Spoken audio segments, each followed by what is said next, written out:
Salut à toutes et à tous, bienvenue dans Milecto. Je suis Ludovic, exorciste chez Studio Black Sounds. Salut, moi c'est Dorothée, je suis consultante et formatrice en cytologie. Qui es-tu? Que fais-tu? que je me rappelle. Donc aujourd'hui, on va parler communication, comme on aime bien souvent, et on va étudier la différence, enfin échanger autour de la différence entre communiquer sur les réseaux sociaux et communiquer par mail, par mailing list, et puis on va pouvoir échanger nos points de vue là-dessus pour voir, selon nous, quelle est la meilleure façon de toucher sa cible. Parfait. Ouais, c'est un sujet qui est assez pertinent et je pense que beaucoup de gens se posent la question parce que peu de gens au final arrivent à bien gérer une newsletter, une mailing list. Souvent, c'est juste on a un produit, on envoie un petit mail via Mailchimp parce que c'est peut-être la version payante et c'est le moins cher et c'est le plus pratique. Donc ouais, ça fait vraiment sens de se poser cette question-là. D'autant plus que toi-même tu sais, Twitter est passé à une version payante sur le fait d'être certifié depuis qu'Elon Musk a repris le flambeau. Et du coup, il s'est fait un paquet de thunes grâce à ça. Je crois que c'est plus de 2 millions de dollars pour avoir juste rajouté un petit abonnement à 11 balles par mois de la petite pastille bleue de Twitter. C'est ça. Et ça a donné un peu une idée à Mark Zuckerberg. Il s'est dit au final, mais pourquoi je ne ferais pas ça pour toute la suite Meta ? Et du coup, Facebook va devenir payant. Donc cette partie-là, cette certification de Facebook, je crois aussi d'Instagram et de WhatsApp vont devenir payants. Et je crois que ça va être du 11 ou 15 dollars par mois, c'est ça? C'est ce que tu as vu aussi? Ouais, moi c'est ce que j'ai vu, 11 dollars pour les Australiens et la Nouvelle-Zélande. Non, là ils lancent en Australie et en Nouvelle-Zélande. Pour nous en fait, comme quand tu télécharges une appli, tu passes par Samsung ou par Google Play ou par Apple, et qu'ils se prennent une petite marge.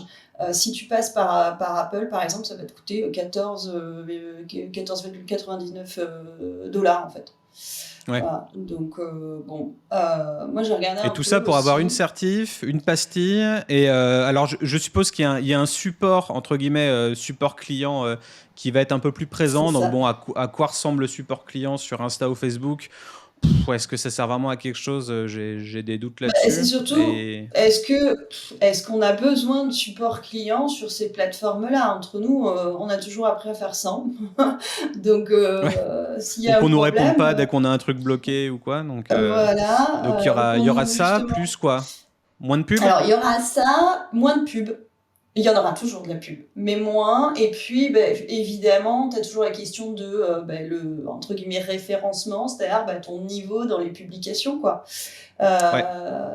Justement, ils vont favoriser l'engagement et la découvrabilité de tes posts du moment où tu es abonné. Sur les photos, les vidéos. Hein. Moi, ce que j'ai vu, c'est uniquement sur les photos, les vidéos, pas sur le contenu écrit. Bon, ce qui a toujours été un peu le cas quand même sur les réseaux. Mais par contre, comme d'habitude, c'est pas hyper transparent. C'est-à-dire que on te dit que tu vas être mis en avant un peu plus, mais à quelle proportion, en fait, t'en sais rien. Parce qu'ils ont quand même l'offre de la publicité qui est, pour le coup, l'offre payante qui existe depuis, je pense, très longtemps. Donc, ils ne peuvent pas faire concurrence à leur propre offre non plus. Parce que si demain, tu es suffisamment bien référencé, tu vas arrêter de faire de la pub, en fait.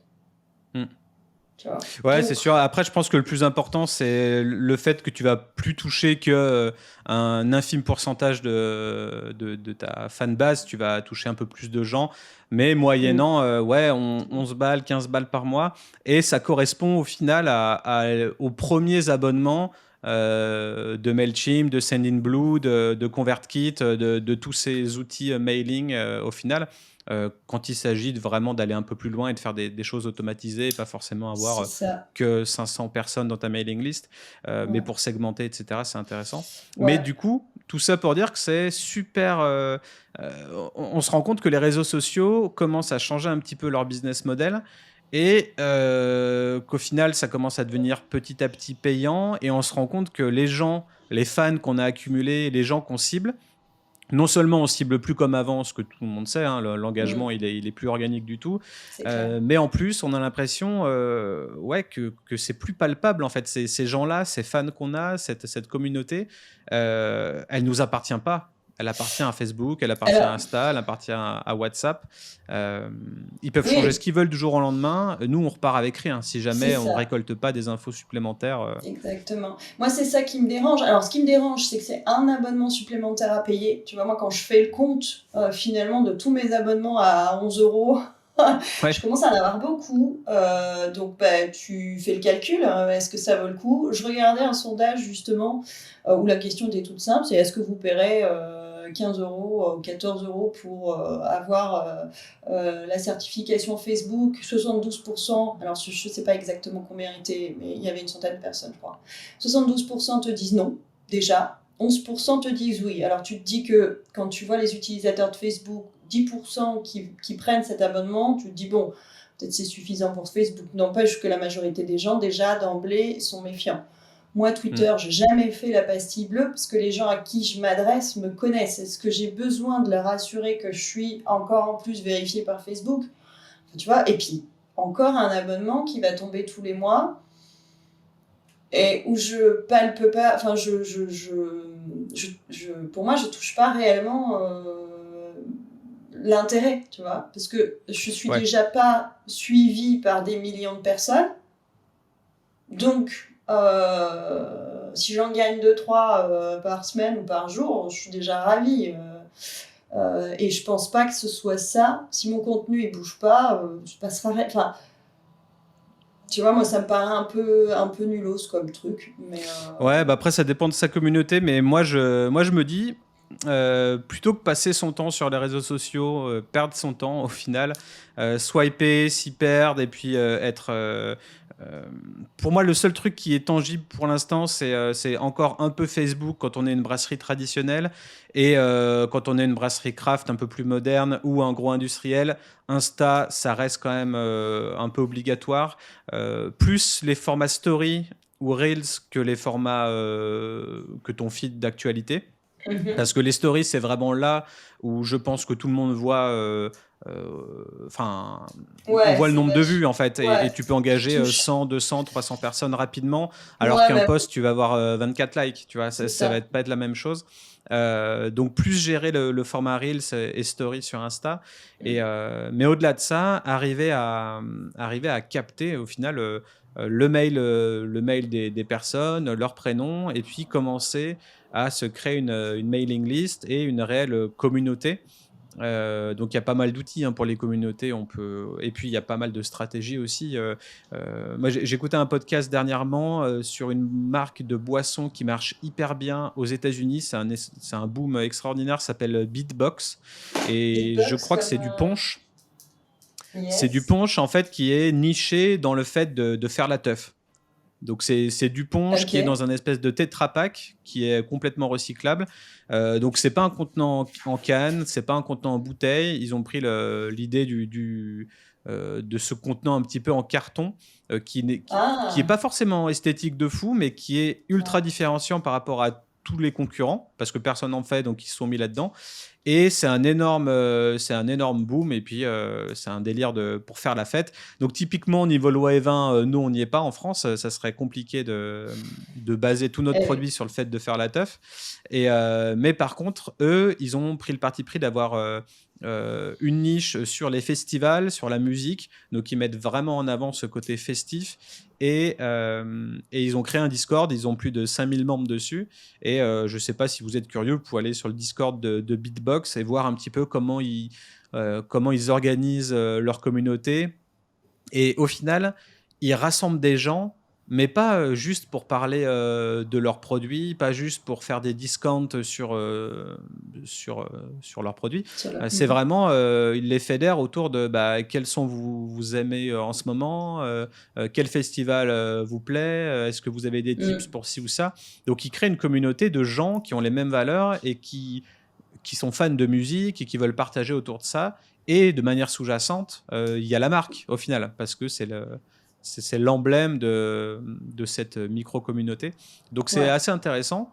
Donc là, pour le coup, on est dans Discord, il y a pas forcément, on n'a pas forcément les mails, mais par contre, on a de l'engagement réel.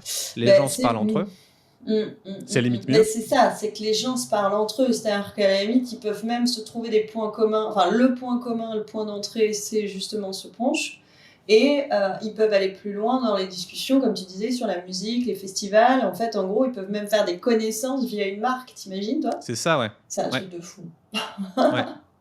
Ouais, et c'est trop Ouais, cool. Je sais pas, tu peux avoir ton nouveau meilleur pote ou ta nouvelle meilleure pote depuis un Discord juste parce ouais. qu'à la base, tu as liké un produit, en fait. Donc ça ouvre des possibilités assez Assez infini. intéressantes et on est Mm. dans un autre monde. Je trouve ça Après, assez cool. à administrer, parce que ça, moi, c'est toujours la question. Alors, moi, j'avais fait une petite formation Facebook, réseaux sociaux et tout ça, et justement, on avait commencé, c'était il y a 3-4 ans déjà, on commençait déjà à parler des communautés en disant que, ben, alors déjà, Facebook venait de développer la possibilité aussi, et en disant qu'en fait, ben, c'était beaucoup plus pertinent en termes justement d'engagement, en termes de cible, parce qu'en fait, finalement, tu es en contact quasi direct avec tes consommateurs, donc tu peux... Enfin là, tu n'es plus en train de dire, tiens, j'ai un nouveau produit, tu es en train de dire, passe à la brasserie, j'ai un nouveau produit, tu vois. Le ton est beaucoup plus léger, beaucoup plus direct. Moi, j'ai vu des limites aux communautés Facebook d'ailleurs, puisque, enfin, au groupe Facebook, j'y ai Le vu groupe des Facebook, limites. ouais. Ouais, parce que en fait déjà c'est les mêmes que sur ta page, donc il faudrait avoir deux discours différents, un très friendly et l'autre plus formel, donc déjà c'est compliqué. Que finalement Facebook dans l'état dans lequel il est, les gens interagissent mais moins, ou alors vraiment c'est parce que ils sont impliqués avec ta marque, voire impliqués avec toi personnellement. Ouais. C'est clairement une. Alors, je suis la cible, hein, donc c'est une cible vieillissante. C'est-à-dire qu'en termes, tu l'as dit tout à l'heure, de modernité, Facebook, en fait, bientôt, il n'y aura plus que des boomers dessus. Mm. Tu vois, les Ouais, jeunes, c'est ils sûr. sont plus du tout là-dedans, quoi. C'est un truc de dingue. Ils s'y mettent parfois, mais par obligation, parce qu'il faut qu'ils, bah, justement, ils ont des velléités d'être connus ou quoi. Donc, c'est juste parce qu'il faut être sur Facebook, mais il n'y a pas de. Leur intérêt est minime. Ouais. Ils sont Euh, sur Snapchat, Instagram, TikTok, quoi. C'est ouais, vrai que Snapchat fait un TikTok gros boom aussi, j'ai beaucoup. l'impression, dernièrement. Ils Alors, sont pas loin du ouais, million d'utilisateurs actifs, donc c'est vraiment, vraiment je, pas mal je, au final. je pense que l'avantage de Snapchat, c'est le côté messages qui disparaissent. Tu vois? Ouais, Je bah pense que après, il y c'est a une vraiment utilité ça sur qui chaque les plateforme, mais attire. en tout cas, il y a des gens qui sont drivés à cet endroit-là. TikTok aussi, on en parle de plus en plus, mais bon, alors moi, ça me dépasse, mais Ah, mais en tout cas, TikTok, voilà, moi il y je a vraiment vois, quelque chose. tu peux le voir d'ailleurs sur les vidéos qui nous captent, que ce soit sur Facebook ou d'autres biais, toutes viennent quasiment de TikTok, hein, en fait. C'est la même Hmm. chose. Bah, ils Euh, développent un peu tous le même format, tu vois, les shorts c'est sur ça. YouTube. Maintenant, YouTube commence à se socialiser. Tu Ah peux même oui? répondre en vidéo depuis les shorts aussi. Tu peux répondre en commentaire vidéo en tant qu'administrateur maintenant. Donc en fait, ils essayent de socialiser beaucoup plus la plateforme et prendre le même pendant que TikTok. Alors j'espère pas trop parce que YouTube, honnêtement, pour moi, c'est le meilleur de tous encore. Ouais. Et voilà, il faudrait pas trop que ça se TikTokise. Mais du coup, pour en revenir à nos discussions sur comment communiquer, est-ce qu'il vaut mieux Oui. communiquer sur l'un ou sur l'autre, pour moi, commencer d'ores et déjà à récolter des mails, Des mails. 300, 500, 1000, essayer de faire grossir votre mailing list petit à petit. Et Mm. la chose très, très, très, très importante que les gens ne font jamais, c'est segmenter votre mailing list. C'est Ouais. n'envoyez pas le même message à tout le monde. C'est clair. Faites vraiment des segmentations par niche parce que soit vous avez opté pour une newsletter quotidienne ou hebdomadaire et les gens savent qu'ils vont avoir de vos nouvelles toutes les semaines et ils s'y attendent et ça les a pas encore saoulés donc ils restent dans la mailing list, ils se Mm. désabonnent pas. Soit vous êtes tous les jours et là c'est encore un autre parti pris mais vous êtes plus créateur de contenu. Distil News fait ça très bien par exemple, tous les jours il balance du contenu donc il faut vraiment une personne dédiée. Oui, c'est clair. Soit eh ben, c'est comme la plupart des brasseries de ce qu'on voit, c'est minimum une fois par semaine et max Moi, ce que j'ai vu, c'est que non, c'était une fois par toujours semaine, je dirais. un peu, ouais, une fois par semaine, c'est déjà beaucoup, c'est souvent un peu aléatoire. Et c'est vrai que les brasseries ont pas. Alors pour moi, en fait, une stratégie de com, de toute façon, elle doit avoir plusieurs canaux de communication. Donc je pense qu'il faut Mm. garder les réseaux sociaux. Il faut Après, il faut trouver le juste équilibre. Il ne faut pas non plus se faire happer trop parce que c'est un métier, hein, community manager. Il y a des gens dans les entreprises qui sont payés pour bien faire sûr. ça 5 jours sur 7 et 35 heures par semaine. On parle de 5 à 7 points de contact avant de créer une vente. Donc c'est sûr qu'il faut multiplier ses actions quand on veut faire. Voilà. Et la newsletter, pour moi, c'est un peu la base.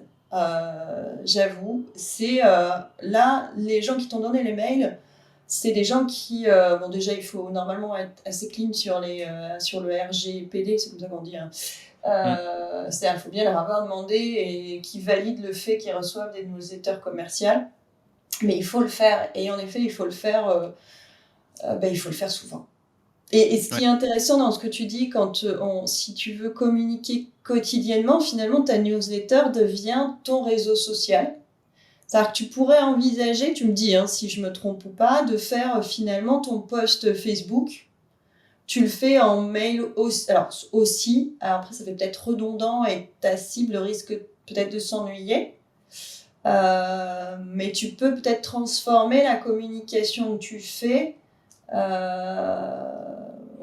C'est là où. Du moment où tu segmentes, t'ennuieras pas les gens. Et tu vois, ce qui est intéressant, c'est que sur Insta, je sais pas si vous avez remarqué, mais on peut définir une liste d'amis proches. Et maintenant, il y a même les abonnements sur Insta qui arrivent petit à petit. C'est le fait qu'on puisse s'abonner à ta page. Et du coup, les gens auront un petit badge aussi et auront accès à du contenu exclusif de ta marque.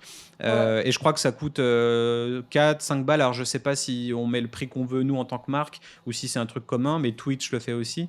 Et en fait, ce qui est intéressant, c'est de voir que maintenant, on peut aussi envoyer des stories juste à nos amis proches. Donc on peut déjà aussi, au sein de nos réseaux sociaux, segmenter les personnes pour qu'elles n'aient pas toutes la même expérience avec la marque. Donc du coup, ça veut dire que s'il y a un produit, je sais pas, tu vois, moi je prends mon cas, s'il y a un produit qui est que ciblé pour les brasseurs, eh ben, je peux communiquer que sur les brasseurs.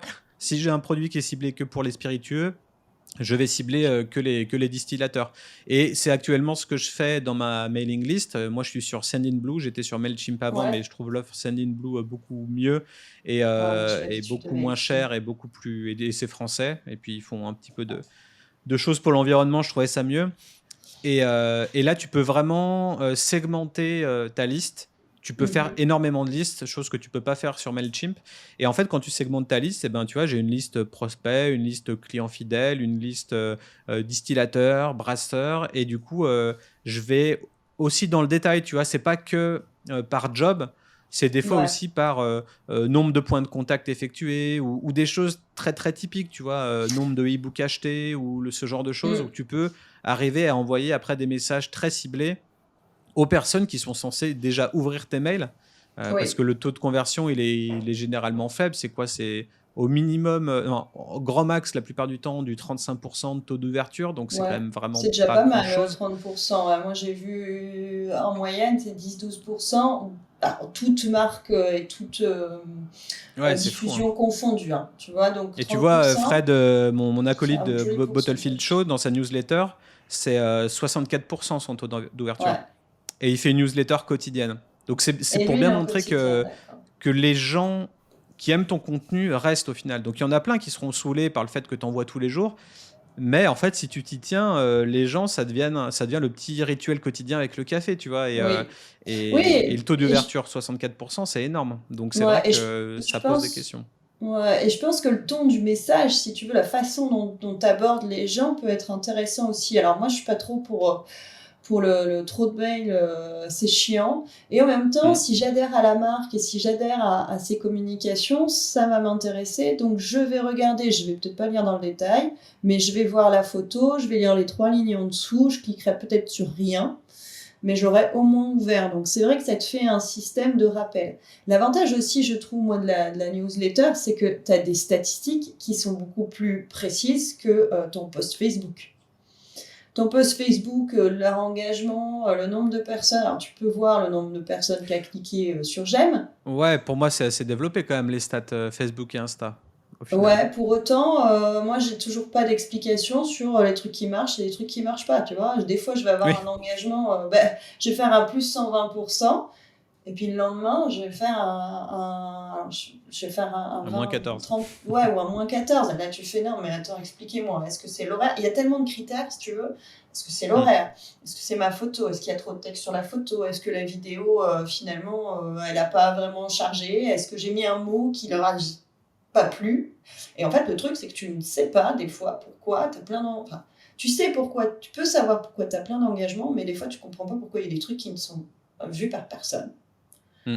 Que tu as Après, il y a une aussi la news. manière dont tu communiques. Ce qui est intéressant dans les mails, ce que j'ai vu pas mal de fois sur les créateurs de contenu, c'est qu'ils envoient des mails friendly, c'est-à-dire qu'ils n'envoient pas des mails HTML avec des images. Ouais. Maintenant, dans tous les cas, Qu'est-ce que tu appelles les par mail friendly? mail friendly, c'est-à-dire juste un mail qu'un pote pourrait écrire. Donc un mail Ouais, c'est juste ça. écrit en texte. Genre salut, machin, et puis c'est Ouais. juste du markdown ou du texte, et c'est pas du HTML. Dans tous les cas, maintenant, Thunderbird ou Gmail ou Outlook, tu dois accepter les images pour qu'elles s'ouvrent.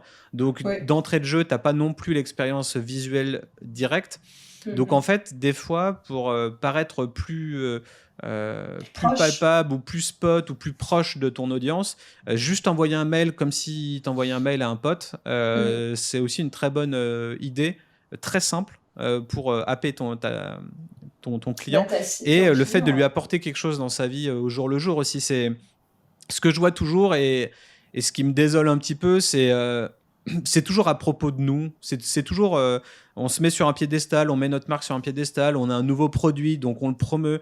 Et c'est toujours dans ce sens-là que Mm. les brasseries utilisent les newsletters. Et je trouve pas que c'est une manière très pertinente. Alors, pour des distributeurs, ils peuvent être, par exemple, contents de recevoir des nouveaux tarifs parce que eux, ils vont Oui. l'intégrer directement dans leur marketing, dans leur vente et tout. Mais quand il s'agit du B2C et du consommateur final, euh, moi, honnêtement, je m'en fous un peu il y ait une nouvelle DDH qui sorte dans une brasserie artisanale, même si je l'aime bien, tu vois. C'est pas le genre de message qui va me faire ouvrir le mail ou cliquer ou acheter direct. Et Mhm. il faut me raconter une histoire derrière. Et il y a une marque qui fait ça très bien, qui est américaine. C'est Comment? Tank Garage. Ah C'est oui. Tank Garage Winery. C'est un vignoble américain, et c'est une marque très très Gen Z avec des étiquettes folles, et ils sont totalement irrévérencieux et anticonformistes. Et eux, essayez de vous inscrire à leur newsletter parce qu'ils font des réelles expériences. Les newsletters, à chaque fois qu'on les ouvre, c'est des gifs qui prennent toute la page, et du coup, Ouais. ils racontent direct une histoire dans leurs gifs. Et en fait, on scrolle, et c'est des gifs animés. On a limite l'impression de voir un Reels Insta ou une micro-histoire. Visuellement, c'est vraiment très bien fait. Et c'est des gifs, donc c'est un peu lourd. Il faut arriver un peu à les compresser et à rendre ça digeste quand on ouvre le Ouais. mail. Mais c'est une expérience utilisateur. Je me dis à chaque fois, putain, j'ai envie d'ouvrir leur newsletter pour le coup, tu vois, parce que je me demande ce qu'ils vont faire de créatif. Donc, Ouais. Mais c'est l'antithèse du friendly, hein. Enfin, c'est l'antithèse du juste texte. ouais, tu peux avoir plusieurs. Non, mais c'est pareil, je pense qu'il faut essayer plusieurs techniques. Moi, j'avoue, parce que je pense que je suis là. Pareil, je me mets à la place des gens. Les newsletters, bon, déjà, ça peut prendre un temps certain parce qu'il faut écrire les textes, choisir les photos. Quand tu en fais pas régulièrement, ben, ça demande d'avoir un contenu suffisant. Parfois, tu as même trop de contenu. Tu te dis, je vais diviser le truc en plusieurs. Alors là, ça peut faire du coup notre hebdo, notre quotidienne et tout ça.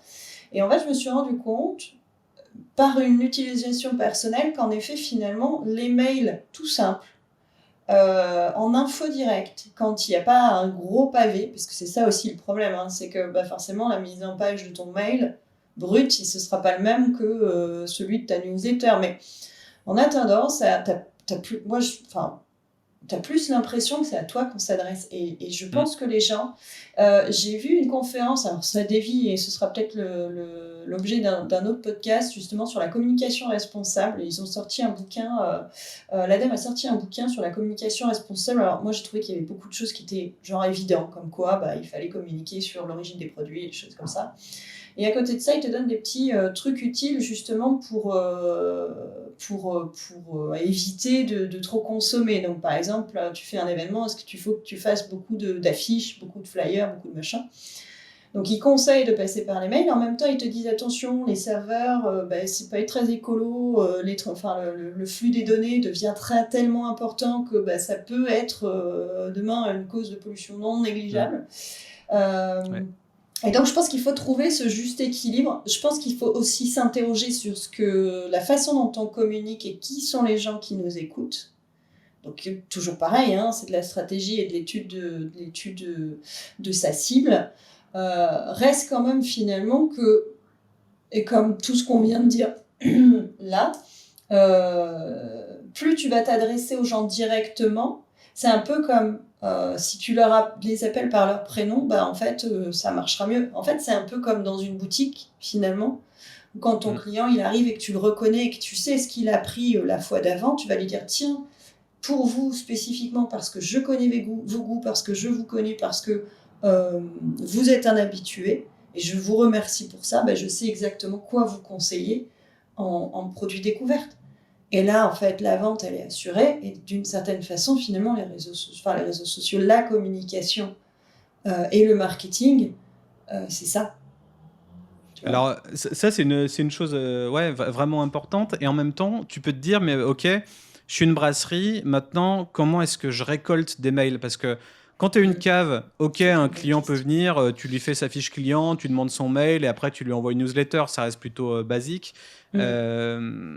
Quand tu es une marque ou un brasseur qui vend pas forcément non plus en ligne, parce qu'en ligne, tu peux vendre soit tes produits, donc tu récoltes le mail, tu peux vendre des abonnements, tu récoltes le mail. Mais quand tu vends que en CHR ou dans des bars, etc., que tu n'as pas forcément...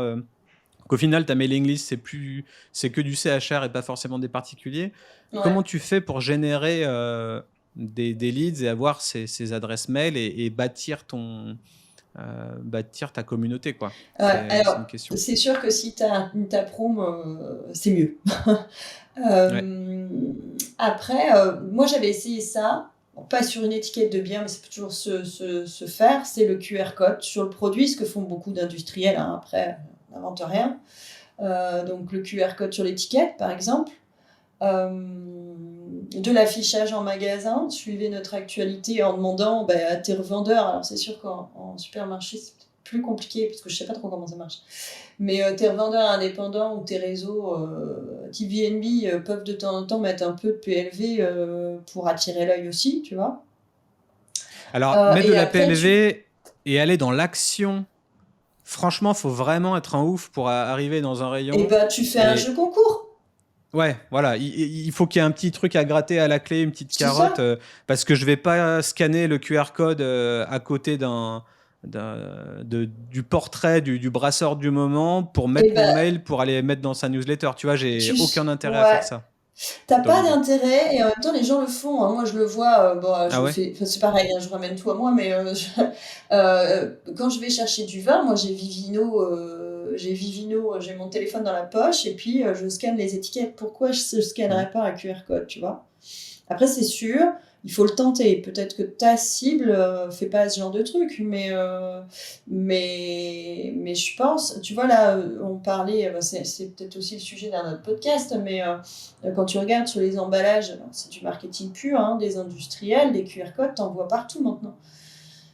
Mais QR code, ça donne une info supplémentaire. Mais moi, je suis dans le sens où tu lâches ton mail. C'est encore un autre level, tu vois. Mais t'es obligé souvent, en fait. Enfin, ce que j'ai remarqué, moi, c'est que quand tu vas scanner un truc, alors pas sur Vivino, ça c'est encore une autre démarche, mais tu vas scanner un truc, la plupart du temps, où tu veux jouer à un jeu, donc tu dois scanner le code barre ou je ne sais quoi, la première chose qu'ils te demandent, c'est de créer un compte. Hein.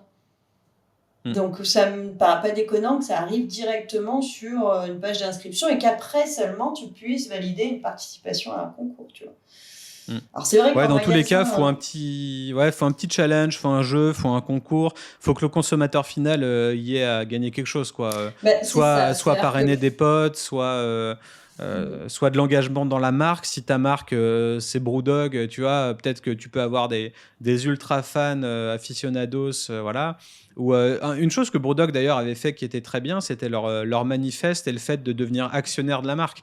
Ça, c'est Ouais. encore aussi un vraiment autre level Ouais, ouais, bon, quand tu vois le euh, résultat, tu fais OK, d'expérience, les quoi. gars. Est-ce qu'ils avaient réellement cet objectif-là à la base parce qu'ils étaient sincères? Maintenant, je me pose la question, tu vois. Oui, bah Non, maintenant, ouais, mais non, c'est sûr, mais tu bon, à vois, l'époque, le tu vois, ils te fait. font rentrer dans un manifeste, ils ont vraiment des valeurs fortes à porter, et toi, en tant que consommateur, bah, tu les suis parce que tu as les mêmes valeurs, donc du Ouais. coup, tu peux peut-être rendre le monde meilleur à Mm. ta façon, à ta petite échelle, en supportant cette marque. Pour moi, je crois vachement à ce genre de message, tu vois. Quand on parlait D'accord. de Athletic Brewing qui reverse 2% pour les sentiers, par exemple, Mm. c'est quelque chose de cool, tu vois. Si t'aimes bien la bière et que tu fais du trail, et ben cette marque a plus de sens pour Ouais, toi mais que Cronenbourg, tu tu vois. vois, ouais. Mais après, moi, ça m'embêterait, par exemple, de m'investir dans Athletic Brewing, qui va peut-être, oui, reverser 2%. Et encore, regarde, l'exemple de Brewdog avec leurs histoires d'arbres qui sont jamais plantés. Moi, je pense qu'il faut. En plus, on est français, hein, on n'a pas cette démarche Non, c'est sûr. anglo-saxonne, je peux le dire comme ça, même américaine. Mais par contre, tu peux t'investir dans la brasserie du coin. Et je pense que ça, c'est un argument déjà vachement porteur de dire, ben voilà, moi, je suis quelque part, parce que ta communauté, c'est des gens qui adhèrent à tes valeurs, ça c'est clair, je suis d'accord avec la notion de valeur forte. Je pense qu'il faut vraiment affirmer ces valeurs. Alors là, c'était les punks chez Brewdog, mais ça peut être plein de choses, et notamment, on parle d'écologie, de communication responsable, d'expliquer pour quelles sont tes démarches, en effet, de reverser une partie dans des associations, des choses comme ça. Donc tes valeurs, ça, il faut les définir et il faut s'investir dedans aussi, je pense. Il faut se donner les Mm. moyens tu vois, de les développer, de les montrer. Et tout ça pour dire quoi? Et oui, et par contre, en effet, les gens peuvent s'investir dans ta marque, dans ton produit, parce que tu es à côté de chez eux, parce que tu t'efforces de faire de la qualité, ça je pense que c'est important aussi, et que finalement tu es en proximité avec eux, et on en revient à notre communication qui est plus informelle, finalement moins travaillée presque, plus spontanée, qui fait que oui, je te reconnais, c'est toi, je sais qui tu es. Alors, c'est difficile parfois parce que tu peux faire appel à des prestats. Et forcément, les prestats, ils ont peut-être un peu moins de proximité avec tes clients directs. Et là, il faut réussir à faire le switch. C'est là que ça peut être plus compliqué, tu vois. Mm. Mais Ouais, ouais. Mais ça en tout cas, pose pas mal de questions. Hein. les valeurs, c'est une chose très importante. Après, c'est sûr que les messages de qualité, de localité, de proximité, ça va devenir et ça l'est déjà, et de plus en Mm. plus, le fer de lance de tout le monde. Donc en fait, il y a plus ce côté différenciant. Une fois que tout le monde est local, que tout le monde est bio, que tout le monde est responsable et que tout le monde sauve la planète, c'est quoi ton histoire, tu vois, qui va être différenciant, Ben, et peut-être que tu peux la développer autour d'un concept via une mailing list. ouais, moi je pense que ça, il faut changer la façon de communiquer. De toute façon, finalement, je crois que c'est notre conclusion. Il y a un autre truc aussi, je pense qu'on rentre. Alors, je suis peut-être utopique et un peu je sais pas, optimiste. Je pense qu'on rentre dans une ère de vérité. Dit comme ça, c'est très Hmm. solennel, mais De bienveillance? ah non, alors ce mot-là commence à Non. m'énerver. Non, non, pas de bienveillance, d'honnêteté finalement, où les gens, parce que les consommateurs, faut pas les prendre pour des cons trop longtemps non plus. Ils ont des besoins qui leur sont propres. Aujourd'hui, je pense qu'ils veulent les affirmer et ils sont capables de sentir si une marque elle fait du greenwashing ou pas. Tu vois ce que je veux dire? Ouais. Mm. Ils sont pas complètement. Faut arrêter de les prendre pour des idiots, de nous prendre pour des idiots finalement. Et au contraire, en leur parlant, on va dire de manière intelligente et intelligible. C'est quand même important de pas non plus rentrer dans des grandes phrases, dans de la littérature si tu veux, mais en leur donnant ce qu'ils attendent. C'est-à-dire qu'aujourd'hui, quand tu vois, il y a un sondage qui a été fait justement par l'ADEME et Greenflex qui dit qu'en fait, je crois que c'est 82% des gens veulent aujourd'hui du bon sens, tu vois. Ils sont en mode, ok, nous on a compris qu'il y avait des problèmes avec notre monde, notre planète, qu'on était en danger, parce que c'est clair, hein, ils sont conscients du réchauffement climatique, ça y est, c'est bon, il était temps. Et maintenant, ils veulent des solutions. Et sincèrement, je pense, je l'espère, que en étant honnête sur ces démarches-là, sur ces valeurs, c'est ce qu'on disait, eh ben, on va avoir, finalement, on va gagner des points d'une certaine façon.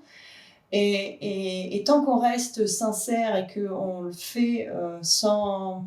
Alors bien sûr que c'est pour vendre ses produits, bien sûr que c'est pour avoir des nouveaux clients, bien sûr que c'est pour inciter à développer son entreprise de toute façon. Mais on peut le faire de manière complètement honnête, un peu plus spontanée, plus de proximité. Et je pense qu'à terme, en plus, on perdra moins de temps. Tu vois, les réseaux sociaux, moi je le vois, hein, c'est mon métier, ça me prend un temps fou. Ah Je ouais, fais c'est horrible. what? Et encore, je m'organise, je prévois à l'avance, je programme, pour me dire Et... parfois, pour avoir des résultats qui me paraissent décevants. Et je me dis, mais en fait, finalement, ces gens qui regardent et qui écoutent ce que je fais, ou les gens pour qui je travaille, ben, en fait, il faut changer, il faut savoir qui c'est. Et comme tu l'as dit, les segmentations, c'est super important puisque ça te permet de qualifier finalement ta cible. C'est-à-dire de savoir en fait finalement qui tu es en face. Alors déjà, la base, c'est le pro et le particulier. Aujourd'hui, on est dans une ère en plus un peu de crise économique, hein, d'inflation et tout ça. On a besoin de parler aux consommateurs en direct. On a besoin de savoir qui c'est. Alors quand tu bosses dans avec des centrales d'achat ou des distribs, tu finis par plus savoir qui c'est ton conso, tu vois. C'est con, mais bon, faut pas l'oublier. D'où le Discord, je sais pas, pour avoir un petit peu... ouais. Oui, parce que là, on parle de choses traditionnelles, les réseaux sociaux, la news, mais en effet, le Discord. Alors moi, je me pose une question, tu vas peut-être pouvoir y répondre, c'est comment tu gères un Discord? Moi, ça me fait presque peur, en fait. Alors déjà, il y a plein de tutos sur YouTube pour savoir comment on gère Discord. Il y a aussi des bots, donc des robots automatisés que tu peux installer sur ton serveur Discord, parce que maintenant on sait que même des intelligences artificielles se mettent dessus, comme Midjourney, tu vois, tu t'écris ton texte, Ouais. c'est un Discord, tu écris ton texte, ça génère une image, et tout est géré par des bots directement dans Discord. Donc non, je pense que la meilleure manière de gérer un Discord, c'est de se mettre sur le Discord des autres qui fonctionne bien et de voir comment ils ont segmenté leurs canaux, comment ça marche. Moi, ce que je supporte pas, par exemple, c'est quand il y a 5 ou 10 000 personnes et qu'à chaque fois, tu as une pastille et que les gens parlent tout le temps. Au final, ça devient autant, voire plus chronophage qu'être sur Insta ou un autre réseau social. Donc, j'aime bien les Discords de petits comités, de petits groupes. Limite comme si tu étais une classe, quoi. Tu es en 6e, en 5e ou en 3e et que tu as un prof et tu vois, ou un coach ou un mentor. Lycée, quoi. Et puis, tu interagis avec d'autres gens qui ont les mêmes problématiques. Mais c'est pas un truc hyper violent avec 10 000 personnes et ça parle tout le temps. Faut que ça reste quand même pareil. Alors, c'est rigolo ce que tu dis, parce que je trouve que ça se contredit. C'est que le Discord, c'est fait pour être en direct avec tes clients, enfin ta communauté, parce que c'est pas forcément non plus que des clients. Ou ça l'a été, ça l'est plus, ça le ressera après. C'est ça aussi qu'il faut, je pense, anticiper, c'est que ça se transforme par de l'engagement, de l'intérêt, mais après, va savoir qui achète quoi. Mais bon, ça, c'est une autre histoire. Et puis, il faut aussi récupérer les infos. Parce que Discord, c'est aussi un autre réseau. Comme au bout d'un moment, ils vont peut-être décider de rendre payant. Il y a déjà un Discord payant pour avoir plus de boost. Mais voilà, on ne sait jamais. Peut-être qu'à un moment donné, ça va devenir autre chose que... Ouais, ce que tu disais, ça se contredit parce que tu utilises de l'intelligence artificielle, donc des robots, donc des machines, donc pas des humains, pour communiquer justement à ces gens-là. Pour modérer. Pour modérer, d'accord, ouais. Parce que la modération, c'est un truc qui peut être compliqué avec la sécurité, etc. C'est une autre personne à plein temps à mettre sur le côté. C'est un CM spécial Discord et tout. D'accord. Donc, il faut oui, c'est juste pour... ouais. C'est vrai que j'utilise Discord, mais je connais pas plus que ça. Ah non, ça peut être hyper performant.